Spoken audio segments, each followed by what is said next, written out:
বাবরি মসজিদকে ভেঙে ফেলল, রাম মন্দির, সুপ্রিম কোর্ট এর মতো ভারতবর্ষের একটা বৃহত্তম দেশের সর্বোচ্চ আদালত, তিনাদের প্রধান বিচারপতি সহ 7 জনের ডিভিশন বেঞ্চ পরিষ্কারভাবে কোনো নথি ছাড়া, আমাদের এখানেও অনেকের বাড়িতে ভাইয়ে ভাইয়ে সিভিল মামলা হয়, জমি জায়গা নিয়ে মামলা হয়, নথির উপরে দাঁড়িয়ে জাজমেন্ট হয়, কিন্তু হিন্দু সমাজের মানুষের কোনো কাগজে কলমে, ওই অযোধ্যায় কোনো কাগজ কলম হিন্দুদের ছিল না। তারা একটা জিগির তুলে দিয়ে দিল যে যেখানে বাবরি মসজিদ 464 বছর আগে বাবরের প্রধান সেনাপতি মীর বাকি এটা প্রতিষ্ঠা করে গিয়েছিল, ওখানে নাকি রামের জন্ম হয়েছে। এখন কলকাতার বাইপাসে আইটিসি রয়্যাল বেঙ্গল হোটেল হয়েছে। আমি আজকেও সেখান থেকে 3টের পরে বেরিয়ে আপনাদের গ্রামে এখানে ঢুকলাম, ওখানে ছিলাম। তা একজন সিনিয়র ম্যানেজার আইটিসি রয়্যাল বেঙ্গলের বলছিলেন যে পাশে আইটিসি সোনার আছে, ওটা আগে হয়েছিল, আর এই আইটিসি রয়্যাল বেঙ্গলটা 4 বছর আগে, 10 বছর ধরে কাজ হয়ে 4 বছর আগে উদ্বোধন হয়েছে। তা আমাকে একজন সিনিয়র সিটিজেন বলছিলেন যে এই যে জায়গাটা তো ঝা চকচকে, 200 কতটা রুম নিয়ে, এক একটা রুমের 24 ঘন্টা ভাড়া, মিনিমাম 12,000, ম্যাক্সিমাম 25,000, 24 ঘন্টা। এই হোটেলে চন্দ্রবোরা সাপ ঘুরে বেড়াতো, আরো অনেক বিষাক্ত সাপ বসবাস ছিল ওখানে।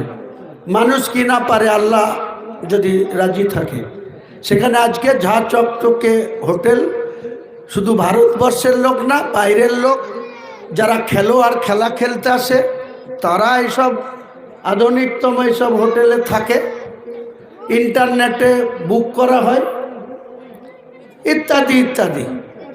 কিন্তু আমাদের মুসলমান সমাজের যে পরিমাণে অমুসলিমদের উন্নতি হয়েছে, তাদের যে দ্রুত অর্থনৈতিক উন্নতি হয়েছে, শিক্ষাতে তাদের উন্নতি হয়েছে, স্বাস্থ্যর ক্ষেত্রে তারা যে পরিষেবা পায়, ভারতবর্ষের স্বাধীনতার পরে এই বাংলায় 37-38% মুসলমান থাকার সত্ত্বেও আপনি বিহারে যান, এর থেকে অনেক কম মুসলমান, 22% মুসলমান।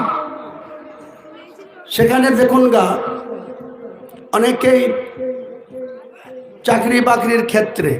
আর যে গুজরাটে 850 লোককে নরেন্দ্র মোদীর নেতৃত্বে মুসলমানদেরকে পুড়িয়ে মারা হলো, বাড়ি থেকে টেনে হিঁচড়ে বের করে মারা হলো, সেই গুজরাটেও 19% মুসলমানের বাস, 8% লোক চাকরি করে, সরকারি বেসরকারি প্রতিষ্ঠান মিলে।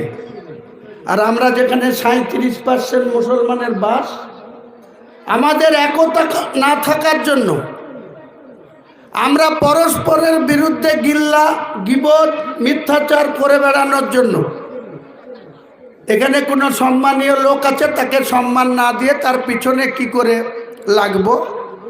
সে যদি সাইকেল চাপাতে হতে হঠাৎ মোটর বাইক চাপে, তাকে আবার ট্রেনে নামিয়ে প্রতিযোগিতা করতে গিয়ে সাইকেল চাপাতে বাধ্য করাবো। এই হচ্ছে মুসলমানের কাজ, এই হচ্ছে মুসলমান সমাজের কালচার।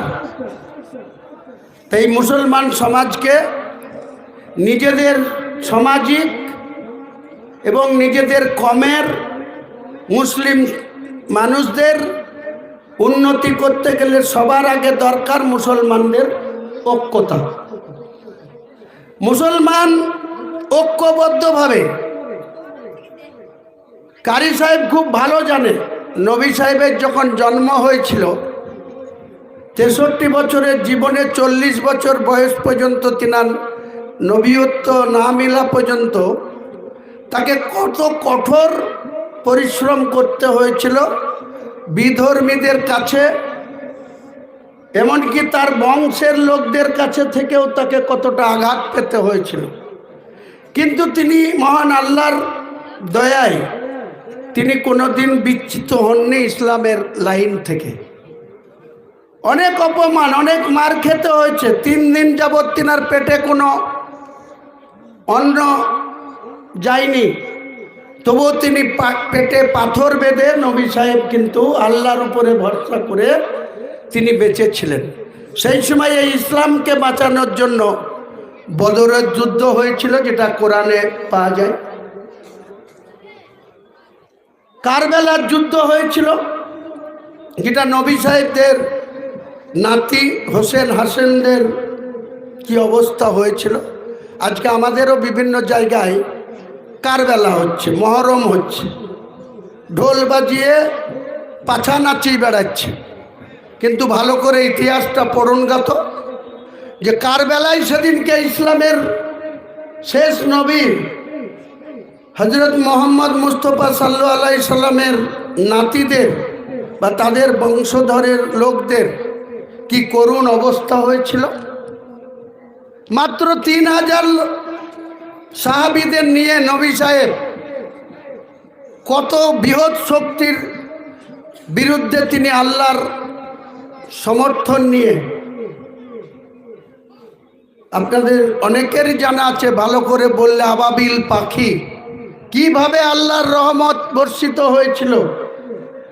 আবাবিল পাখি এসে নবী সাহেবদের সেই যুদ্ধে সামিল হয়ে বিরোধীদের সেই শক্তিশালী লোকদের চোখ কানা করে দিয়েছিল, চোখে বালি ঢুকিয়ে দিয়ে তাদেরকে ভুল পথে পরিচালিত করে দিয়েছিল মহান আল্লাহ তাআলা।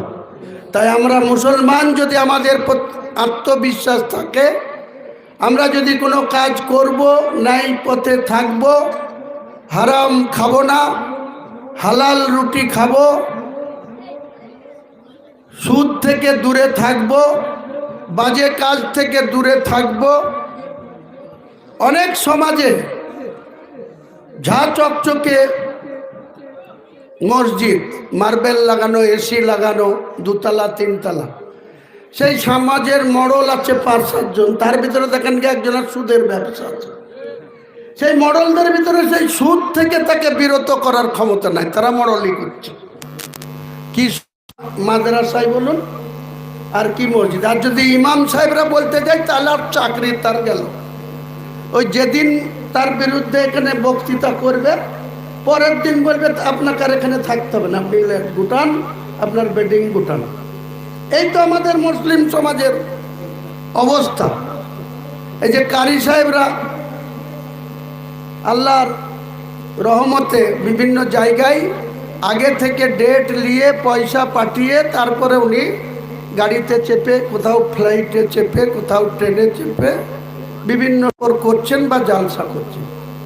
সবার আগে আমি কারি সাহেবকেও বলবো, বা আমাদের মুসলিম সমাজের যারা কারি, মুফতি, মৌলানা, সবাইকে অনুরোধ করব, আপনারা কোরআনের ব্যাখ্যা যেমন দেবেন, 5 ওয়াক্ত নামাজ পড়ার কথা যেমন বলবেন, তেমনি সামাজিকতায় মুসলিমকে আগে ইউনাইটেড হওয়ার কথা, লটারি কাটা থেকে বিরত থাকা, স্মোক করা থেকে বিরত থাকা। আমাদের অনেক বয়োজ্যেষ্ঠ লোককে দেখেছি নামাজটা কোনো রকম আচরের পরেই মসজিদের সিঁড়ি থেকে পা বাইরে আসতে দেরি, পকেট থেকে এক ডিসলাই আর বিড়ি বের করে দড়ি টানতে লাগে। আরে আপনার ওই নামাজই কবুল হবে না, আমি দায়িত্ব নিয়ে বলছি। যারা লটারি টিকিট কাটবেন, যারা এইভাবে স্মোক করবেন, আর অন্যান্য তো আর বলছি না, কত রকম বস্তু যেসব খাওয়া দাওয়া হয়, তাদের ওই যতই নামাজ পড়া হোক। কাজেই রিয়াজতুল্লাহ সাহেবের তাড়া আছে, আমারও তাড়া আছে। আমি শুধু এই গ্রামের মানুষদের এটাই বলবো যে আপনারা মুসলিম সমাজ শুধু ঐক্যবদ্ধ থাকুন, নিজেদের ভালো মন্দর সিদ্ধান্তটা আপনারা নিজেরা পরামর্শ করে নিন। মুসলিম সমাজকে শক্তিশালী করা, মুসলিম সমাজ মসজিদ কমিটি, মুসলিম সমাজের যত সংখ্যার মানুষ সেই গ্রামে বসবাস করে, 10 জন আপনার বিরুদ্ধে যাবে, 12 জন আপনার বিরুদ্ধে যাবে, 20 জন পর্যন্ত আপনার বিরুদ্ধে যাবে, কিছু যায় আসবে না।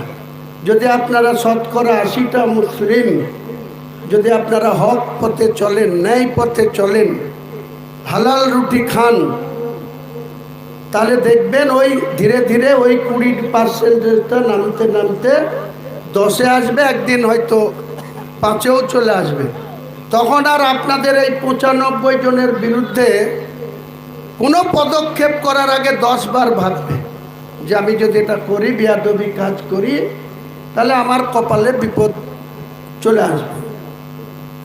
যাই হোক, আমি আমার বক্তব্য বাড়াবো না, কারণ আমি আগেই বলেছি আমরা জালসার বক্তা, আমরা রাজনৈতিক ব্যক্তি। সেই 1982 সালে নুরুল ইসলাম চৌধুরী বেলডাঙ্গার বিধায়ক হয়েছিল, 96 সালে সে হেরে গিয়েছিল 15 বছর পর। 96 সালে হারার পর আবার 2001 সালে গোলাম কিবরিয়া সাহেব, এই গ্রামের মানুষ, তিনি কংগ্রেসের বিধায়ক হয়েছিল। আর একজন হয়েছিল, 3টে বিধায়ক ছিল তখন আমাদের বেলডাঙ্গা 2 ব্লকে। 6টা অঞ্চল ছিল 61 নওদা, 2টো অঞ্চল ছিল 64 বেলডাঙ্গা, আর 3টে অঞ্চল ছিল আমি যেখানকার বিধায়ক, এখন কাঁদির নম্বর 68, তখন ওইটা ভরতপুরটা ছিল 68। তো যাই হোক, সেসব নিয়ে আর কথা বলে দরকার নাই, আমার শুধু একটাই বলা,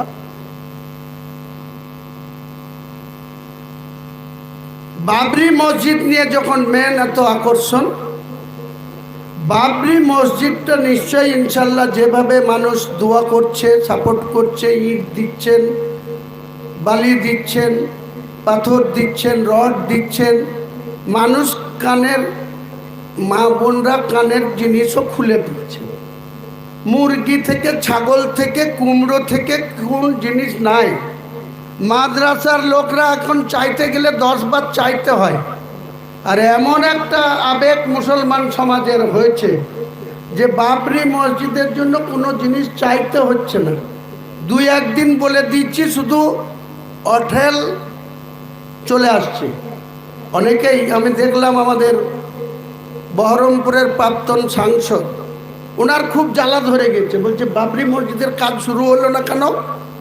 আর একজন মুনাফেক, নওদায় বাড়ি, সে কলকাতায় থাকে, সে আবার কালকে মিডিয়াকে বলেছে হুমায়ুন কবিরকে হিসাব দিতে হবে, বাবরি মসজিদের টাকা কোথায় গেল। এদের মুনাফেক ছাড়া অন্য কিছু বলা যায় না।